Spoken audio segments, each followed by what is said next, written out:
सरोज अपने कमरे में खिड़की के पास बैठकर किताबें पढ़ रही होती है। तभी अचानक से तेज बारिश होने लगती है, जिस वजह से खिड़की के जरिए बारिश के कुछ छींटे सरोज के ऊपर आती हैं।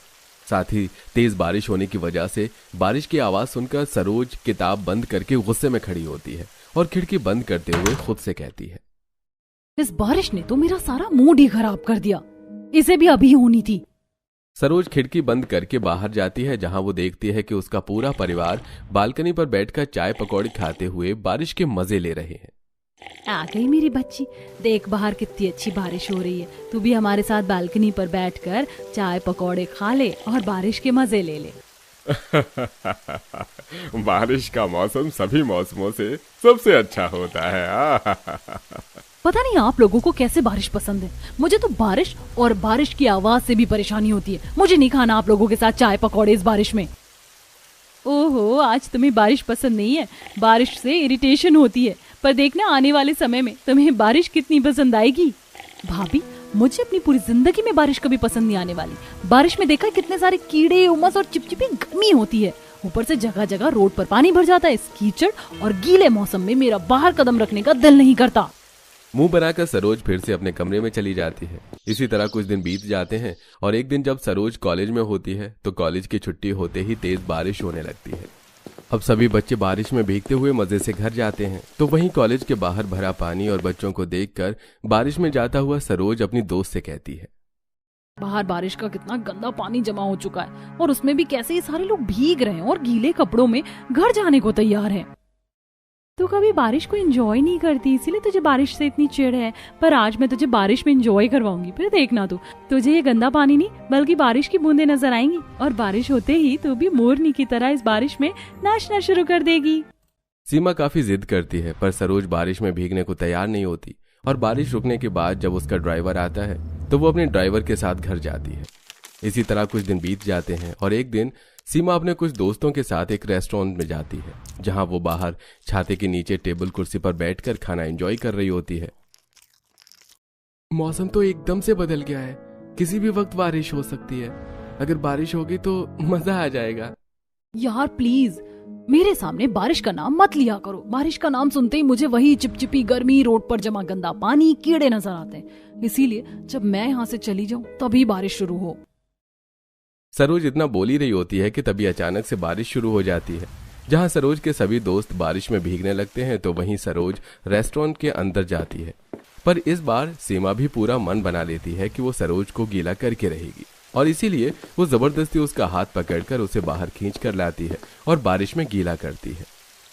देखा, बारिश इतनी भी खराब नहीं, मजा आ रहा है ना। इस बारिश में और गंदे पानी में खड़े होकर तुझे मजा आ रहा है, मुझे नहीं। तेरी वजह से मैं पूरी गीली हो गई, अब मैं घर कैसे जाऊंगी। सरोज अपनी दोस्त पर चिल्लाने लगती है और चिल्लाती हुई रेस्टोरेंट के अंदर जाती है। तभी वहां दीपक नाम का एक वेटर आता है और ये सब देख सरोज से कहता है, लगता है आपको गीला होना बिल्कुल भी पसंद नहीं है। आप बड़ी परेशान भी लग रही हैं इस बारिश की वजह से। वैसे मेरी बहन ने मुझे टेलर से सूट लाने के लिए कहा था। मैंने टेलर से तो सूट ले लिया, पर अब शाम को ही घर जाकर दे पाऊंगा। पर मुझे लगता है इस वक्त आपको इस सूट की ज्यादा जरूरत है। आप मेरी बहन की ड्रेस ले लीजिएगा, मैं इसी रेस्टोरेंट में काम करता हूँ। 1-2 दिन में आप वापस कर देना, मैं अपनी बहन को समझा लूंगा, वो कुछ नहीं बोलेगी। थैंक यू मुझे समझने के लिए। आप प्लीज मुझे ये ड्रेस दे दीजिए। दीपक अपनी बहन का सूट सरोज को देता है, जिसे बदलकर सरोज अपने घर जाती है और अगले दिन सरोज दीपक को उसकी बहन की ड्रेस देने उसी रेस्टोरेंट में वापस आती है। आप इसी रेस्टोरेंट में वेटर का काम करते हैं? आप बहुत अच्छे हैं। आज तक मेरे दोस्त और घर वाले भी मुझे नहीं समझ सके जितना आप मुझे एक दिन में समझ लिए। आपसे मिलकर बहुत अच्छा लगा और इस ड्रेस के लिए थैंक यू। अरे कोई बात नहीं, यह तो मेरा फर्ज था। दीपक की अच्छाई देखकर सरोज दीपक को पसंद करने लगती है। इसी तरह कुछ दिन बीत जाते हैं और वो दोनों अब रोज मिलते हैं और देखते ही देखते एक दूसरे को पसंद करने लगते हैं। दीपक सरोज को अपनी आर्थिक स्थिति के बारे में सब बता देता है, पर सरोज उसके पैसे से कोई मतलब नहीं। और इसी तरह देखते देखते 10 महीने बीत जाते हैं और एक दिन सरोज के घर उसके रिश्ते की बात चलती है। सब लिविंग हॉल में फोटो देखकर बात कर रहे थे। ये देख सरोज अपने घर वालों को दीपक के बारे में बताती है। पापा, ये क्या कह रही है? इसको उस गरीब से शादी करनी है। अरे तो उसके साथ कभी खुश नहीं रह पाएगी। माँ पापा भैया को समझाओ ना।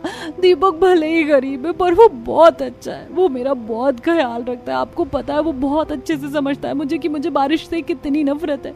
मुझे बारिश में बाहर नहीं निकलने देता, अगर कहीं पानी भरा होता है तो मुझे गोद में उठा लेता है। जो इंसान मेरी इतनी फिक्र करता है क्या मैं उसके साथ खुश नहीं रह सकती। वैसे भी पैसा तो हाथ का मैल है, भगवान ने चाहा तो दीपक भी कड़ी मेहनत करके एक दिन हमारी तरह अमीर हो जाएगा। अभी बस ये बात यहीं खत्म करते हैं। अगर सरोज ने मन बना लिया है तो उसकी शादी उसी लड़के से कर देंगे। पर बेटी तुझे कभी भी लगे कि तू उस घर में खुश नहीं, वो गरीब तेरे लायक नहीं है तो तू हमें बताना। माँ जी माफ करना, पर नंद जी की बात मानकर आप लोग गलती कर रहे हैं। देखना नंद जी को शादी के बाद अपने फैसले पर पछतावा होगा। सरोज किसी की नहीं सुनती और कुछ ही दिन में सरोज के घर वाले रिश्ता लेकर दीपक के घर जाते हैं। क्योंकि लड़की वाले खुद रिश्ता लेकर आए थे, इसलिए दीपक के घर वाले भी इस रिश्ते के लिए मना नहीं कर पाते। देखते ही देखते कुछ दिनों में सरोज और दीपक की शादी हो जाती है। और जब सरोज शादी करके ससुराल आती है तो बाहर का मौसम काफी खराब होता है। माँ जी बाहर बहुत तेज आंधी तूफान चल रही है, मौसम बिगड़ रहा है। बारिश हो उससे पहले देवरानी जी का गृह प्रवेश कर दीजिए। दादी पूजा की थाल मुझे दे दो, मुझे भी चाचा और चाची को टीका लगाना है। पहले चाचा चाची को घर में तो आने दो। क्योंकि बाहर तेज आंधी तूफान हवा चल रही थी, इसलिए पार्वती जल्दी से अपनी बहू का गृह प्रवेश करवाती है और काजल अपनी भाभी को उसके कमरे में ले जाती है। मैं जानती हूँ आपको अपने ससुराल का कमरा पसंद नहीं आया होगा, आप तो इतने बड़े घर की बेटी हैं, आपका कमरा तो हमारे घर से भी बड़ा होगा ना। ऐसा कुछ नहीं है, घर छोटा हो या बड़ा बस आपस में प्यार होना चाहिए। और मुझे तो अपना ये छोटा सा कमरा भी बहुत पसंद आ रहा है। सरोज तुम आराम कर लो, बाहर बारिश हो रही है और कल तुम्हारी पहली रसोई भी है। पूजा और काजल वहां से चले जाते हैं, जिसके बाद सरोज भी सिंपल साड़ी में आ जाती है। अब जहां पूजा अपने कमरे में अपनी बेटी नंद के साथ सोती है तो वहीं हॉल में आशा सूरज सोते हैं। देखते ही देखते रात ज्यादा हो जाती है और बारिश भी तेज हो जाती है, जिस वजह से आधी रात को सरोज के कमरे की छत टपकने लगती है। पर फिर भी दीपक आराम से सो रहा होता है, पर छत टपकने और बारिश की आवाज से सरोज की आंख खुल जाती है और वो बैठ जाती है। मुझे तो समझ नहीं आता ये हर साल 3-4 महीने के लिए बारिश का मौसम क्यों आता है। दीपक दीपक उठो, मुझे नींद नहीं आ रही है। देखो हमारे कमरे की छत टपक रही है और बारिश की भी आवाज कितनी तेज आ रही है। माफ करना सरोज, हमारा घर बहुत पुराना और कच्चा है, इसलिए छत टपक रही है। पर तुम फिक्र मत करो, मैं अभी सारी खिड़की दरवाजे बंद कर देता हूँ, फिर तुम्हें बारिश की आवाज नहीं आएगी। और जहाँ से छत टपक रही है वहां पर मैं कुछ बर्तन लगा देता हूँ, फिर तुम आराम से सो जाना। इतना बोलकर दीपक बाहर से कुछ बाल्टी और पतीले ले आता है और जहां से छत टपक रही होती है उन जगहों पर उन्हें लगा देता है। साथ ही खिड़की दरवाजे भी बंद कर देता है, जिससे बारिश की आवाज तो नहीं आती, पर बारिश जब टपकती छत से बर्तनों में गिरती है तो उसकी आवाज तेज आती है। अब दीपक तो आराम से सो जाता है, पर सरोज को अब भी नींद नहीं आती। दीपक कितने आराम से सो रहा है इस बारिश में टूटी छत के नीचे। भला टूटी छत के नीचे इतनी चैन से कौन सो सकता है। बाहर जाकर देखती हूँ कहीं बाकी लोगों का भी तो मेरी तरह हाल नहीं है। सरोज जब बाहर जाती है और वो देखती है कि बाहर आशा और सुरेश भी दीपक की तरह चैन से बारिश में टूटी छत के नीचे सो रहे हैं और घर में हर जगह बाल्टी टब लगा हुआ है। यहाँ भी वही हाल है जो मेरे कमरे का है। ये लोग टूटी छत के नीचे भी कैसे चैन की नींद सो रहे हैं और मेरी आंखों में नींद ही नहीं है। कहीं मैंने इस गरीब घर में शादी करके गलती तो नहीं कर दी। कहीं भैया सही तो नहीं बोल रहे थे।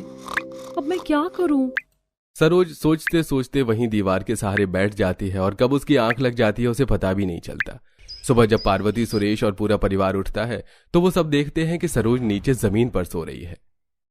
बहू उठो, तुम बाहर ऐसे नीचे जमीन पर क्यों सो रही हो? तुम्हारी तबीयत तो ठीक है? वो रात को बारिश हो रही थी और घर की छत टपक रही थी, इसलिए मुझे नींद नहीं आई और मैं यहीं बैठ गई। बारिश जब बंद हुई और बैठे बैठे कब सो गई मुझे कुछ पता ही नहीं चला। पार्वती, बहू की नींद पूरी नहीं हुई है। बहू तुम थोड़ा और सो जाओ, तुम्हारी पहली रसोई हम कल करवा लेंगे। नहीं नहीं पापा जी, मैं ठीक हूँ, मैं आज ही अपनी पहली रसोई करूंगी। अब सरोज तैयार होकर बाहर आती है और अपनी नंद जेठानी के साथ अपनी पहली रसोई की तैयारी करती है। बस बस सरोज, हलवे में इतनी चीनी काफी है। काजल, तुमने सब्जियां काट ली? हाँ भाभी, मैंने ये सब्जियां काट दी हैं। अब मैं घर की सफाई करनी चाह रही हूँ। मुझे भी स्कूल जाना है माँ। कभी तो माँ का पीछा छोड़ दिया कर, अब तेरा भाई या बहन आने वाला है। चल मैं तुझे आज स्कूल छोड़ कर आती हूँ। ससुराल वालों का प्यार देखकर सरोज को बहुत अच्छा लगता है। कुछ देर में उससे मिलने उसके भैया भाभी आते हैं, जिन्हें वो बिठाती है और चाय देती है। कैसी है मेरी प्यारी बहन अपने ससुराल में? हाँ, आज तो तेरी पहली रसोई है ना, इसलिए सोचा कि तेरी भाभी के साथ तुझसे मिलने तेरे गरीब ससुराल आ जाऊं और देख लूं तुझे कि तूने बारिश में कैसे घर में रात गुजारी। सरोज, तुम इस घर में कैसे रह रही हो? रात में कितनी बारिश हुई थी। तुम्हें तो बारिश से इरिटेशन होती है ना? तुम्हारे घर की छत भी कहीं कहीं से टूटी है, दीवार में भी दरार है। रात में क्या तुम्हें इरिटेशन नहीं हुई? नहीं भाभी, क्योंकि यहाँ मेरा ख्याल रखने के लिए मेरा पूरा परिवार है। अब आप लोग आए हैं तो खाना खाकर जाइएगा। सरोज सारी रात नहीं सो पाती और इस बारे में अपने भैया भाभी को कुछ नहीं बताती। वो खाना बनाकर चटाई बिछाती है और खाना लगाती है। फिर सब बैठकर हलवा पूरी आलू की सब्जी खाते हैं और सब उसकी काफी तारीफ करते हैं और शगुन भी देते हैं। ये देख भैया भाभी खाना खाकर चले जाते हैं। इसी तरह कुछ दिन बीत जाते हैं और एक बार फिर रात को तेज बारिश होती है, जिसमें पूरा परिवार अपनी टूटी छत के नीचे भी बाल्टी बर्तन लगाकर आराम से सो रहा होता है। तो वहीं आज भी सरोज को नींद नहीं आती और वो अंदर बाहर करती है और इसी बीच सुरेश की आंख खुलती है। क्या हुआ बहू, तुम सोई नहीं? हाँ, वो बाहर बारिश हो रही है और घर की छत भी टपक रही है। बारिश की आवाज और छत टपकने की आवाज से मुझे नींद नहीं आ रही। समझ नहीं आ रहा इस टूटी छत के नीचे कैसे सोऊं। कोई बात नहीं बहू, आज रात काट लो। कल सुबह मैं तेरे जेठ को फोन करूंगा। शहर में कमाता है, कुछ दिनों में पैसे भेजने वाला है। फिर मैं अपने दोनों बेटों से बात करके छत की मरम्मत करवा दूंगा। अब मैं बूढ़ा हो गया हूँ, मुझसे काम नहीं हो पाता, वरना अब तक तो छत की मरम्मत भी हो जाती। विनोद के कहने पर सरोज कमरे में जाती है और सोने की कोशिश करती है, पर जब तक बारिश नहीं रुकती वो सो नहीं पाती। तो वहीं अब भी पूरा परिवार चैन की नींद ले रहा होता है। इसी तरह कुछ दिन बीत जाते हैं और पूरी रात बारिश होने की वजह से रोड पर गलियों में पानी भरा होता है। घर के बाहर पानी कीचड़ देखकर सरोज हाथ में सब्जी का थैला लिए दरवाजे पर ही खड़ी हो जाती है। क्या हुआ बहू, तुम्हें मेरे साथ बाजार नहीं चलना? माँ, सरोज को रहने दो, उसे बारिश के पानी और कीचड़ से बहुत परेशानी है। ऐसी बात है देवर जी, तो मुझे पहले बताना चाहिए था ना। कोई बात नहीं सरोज, तुम खाना बना लो, मैं माँ जी के साथ सब्जी ले आऊंगी। पर आप गर्भवती हैं, पानी की वजह से रोड पर कहाँ गड्ढे हैं आपको पता भी नहीं चलेगा। माँ, मैं भी आपके साथ बाजार चलूं? मुझे बारिश के पानी और कीचड़ से कोई परेशानी नहीं। हाँ चलो। सरोज, मैं पिछले 7 साल से रह रही हूँ, यहाँ के सभी गड्ढे के बारे में जानती हूँ। इतना बोलकर पूजा अपनी सास के साथ रोड पर पानी भरा होने के बाद भी बाजार जाती है और इस तरह धीरे धीरे सरोज की सोच बदलने लगती है। अब वो खाना बनाने के लिए जैसे ही जाती है तेज बारिश हो जाती है और इसी तेज बारिश में एक बार फिर सरोज के भैया आशा के साथ घर आते हैं। और जब सरोज खाना बना रही होती है तो छत टपकने की वजह से बारिश का गंदा पानी उसके खाने में चला जाता है और ये देख आशा अपनी बेटी से कहती है, बेटा तू कैसे यहाँ रह रही है? बारिश का पानी खाने में चला गया, अब क्या तू दोबारा खाना बनाएगी? यहाँ तो जगह जगह तुम्हारे घर की छत टपक रही, तुम रात में कैसे सोती हो बारिश में? और करो अपनी मनमानी, अगर बड़ों की बात नहीं सुनेगी तो यही सब होगा ना। भैया, आपको मेरी फिक्र करने की जरूरत नहीं है, मैं यहाँ बहुत खुश हूँ। और रही खाने की बात, तो सब्जी खराब हुई है, छोले चावल दाल रोटी अब भी सही सलामत है। अपनी बेटी को अपनी आंखों के सामने बारिश में भी काम करता देख आशा की आंखें भर आती हैं। समय यूं ही गुजरता है और जब भी रात को बारिश होती बेचारी सरोज सारी रात नहीं सो पाती। तो वहीं पूरा परिवार अब चैन की नींद भी सो रहा होता है। 1 महीने होने को है, पर अब तक इन लोगों की तरह मेरी आदत क्यों नहीं बनी टूटी छत के नीचे बारिश में सोने की। भला इस बारिश में कोई टूटी छत के नीचे इतनी चैन की नींद कैसे सो सकता है? सरोज बारिश से जितनी परेशान हो रही थी उतना ही अच्छा उसे अपने ससुराल वालों के साथ लगने लगा था। ऐसे एक दिन काफी बारिश होती है जिसकी वजह से न सिर्फ आज उनके घर की छत टपकती है बल्कि उनके घर में पानी भर जाता है। भाभी आप रहने दो, आपको बारिश से प्रॉब्लम होती है। होती थी, पर अब मैं आदत डाल रही हूँ आप लोगों की तरह इन परेशानियों का सामना करने की। इतना बोलकर सरोज भी अपने ससुराल वालों के साथ घर से पानी निकालने लगती है और तभी रवि छतरी लिए शीतल के साथ आता है और उसे घर से पानी खाली करता देख उस पर हंसने लगता है। मायके में तो तू बड़े नखरे दिखाती थी कि मुझे बारिश की आवाज से भी चिढ़ होती है, और आज अपने ससुराल वालों के साथ मिलकर घर से बारिश का पानी खाली कर रही है। यही जिंदगी चुनी थी तूने अपने लिए। नंद जी, आप यहाँ ज्यादा दिन नहीं रह पाओगे, हमारे साथ चलो। जब बारिश का मौसम खत्म हो जाए तो वापस आ जाना। ये गरीब लोग आपको कोई फैसिलिटीज नहीं दे पाएंगे। बस बहुत हो गया। आप लोग यहाँ बार बार बस मेरा और मेरे परिवार का मजाक बनाने आते हैं, पर मेरे ससुराल वाले मेरे बारे में बहुत सोचते हैं। और रही मेरे घर की टूटी छत और घर में जमा पानी की, तो बहुत जल्द हमारे घर की छत की भी मरम्मत होगी और घर में पानी भी नहीं भरेगा। और जब ऐसा होगा उस दिन मैं आप सबको बुलाऊंगी रात भर रुकने के लिए। इस बात सरोज अपने भैया भाभी की एक नहीं सुनती, तो वहीं रवि और शीतल भी सरोज की बात सुनकर वहां से चले जाते हैं। देखते ही देखते रात हो जाती है। पूरे दिन पानी खाली करने की वजह से पूरा परिवार काफी ज्यादा थक चुका था, इसलिए छत टपकने के बाद भी वो लोग आराम से सो जाते हैं। पर सरोज नहीं सोती और तभी वो अपनी सहेली को फोन करती है। सीमा, तू जहाँ काम कर रही है वहाँ मेरी भी जॉब लगवा दे। तू बता रही थी वहाँ वैकेंसी है। वैकेंसी फुल होने में समय ही कितना लगता है, तू ऑनलाइन जॉब अप्लाई कर ले। पूरी रात बारिश होती है और सरोज अपनी टपकती छत के नीचे एक कोने में बैठकर जॉब सर्च करती है। अब अगले दिन सरोज इंटरव्यू देने के लिए रोड पर भरा पानी होने के बाद भी बिना किसी को बताए इंटरव्यू देने जाती है और शाम को घर आती है जहां सब परेशान बैठे थे।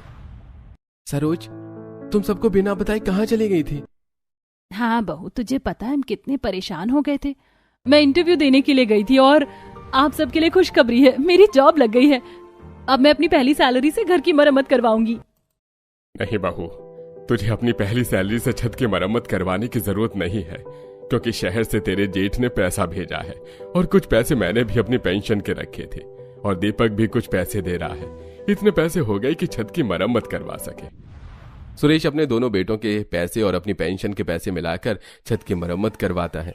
इसी तरह कुछ दिन बीत जाते हैं और सरोज अपनी पहली सैलरी से घर में प्लास्टर पेंट करवाकर अपने मायके वालों को तेज बारिश में घर बुलाती है और सब चटाई पर बैठकर खाना खा रहे होते हैं। चाची, मुझे पता है आज आपके भैया भाभी मम्मी पापा आए, इसीलिए हमारे घर में छप्पन भोग बने हैं। अंकल, आज रात आप हमारे घर ही रुकना, अब हमारे घर की छत नहीं टपकती। हाँ बेटा, आज हम तुम्हारे ही घर में रुकेंगे। सरोज, मुझे बहुत अच्छा लग रहा है अपनी इस बेटी को देखकर। मैंने तुझे बड़े ही नाजों से पाला, पर तूने साबित कर दिया जब इंसान पर मुसीबत पड़ती है तो उसका भी सामना कर लेता है। भैया, अब तो नहीं लगता ना आपको कि मैं यहाँ खुश नहीं? सरोज की बात सुनकर रवि हंस देता है। फिर सब खाना खाते हैं, जिसके बाद काजल और पूजा उनके सोने का इंतजाम करती है। ये सब देख रवि और शीतल की भी सोच बदल जाती है और वो लोग पूरी रात तेज बारिश में सरोज के ससुराल रुकते हैं, पर उन्हें बाहर हो रही बारिश का एहसास तक नहीं होता। और सुबह रवि अपनी बहन से कहता है, आखिर तूने मुझे गलत साबित करके दिखाई दिया। ये सब तूने और तेरे ससुराल वालों ने अपने दम पर किया है। मेरी तरह तुझे कुछ भी किया कराया नहीं मिला। जो रवि हमेशा अपनी बहन का मजाक बनाकर जाता था, आज वो अपनी बहन से खुश होकर घर आता है। और इसी तरह बहुत जल्द दीपक का भी प्रमोशन हो जाता है और उनके घर की आर्थिक स्थिति भी पहले से बेहतर हो जाती है।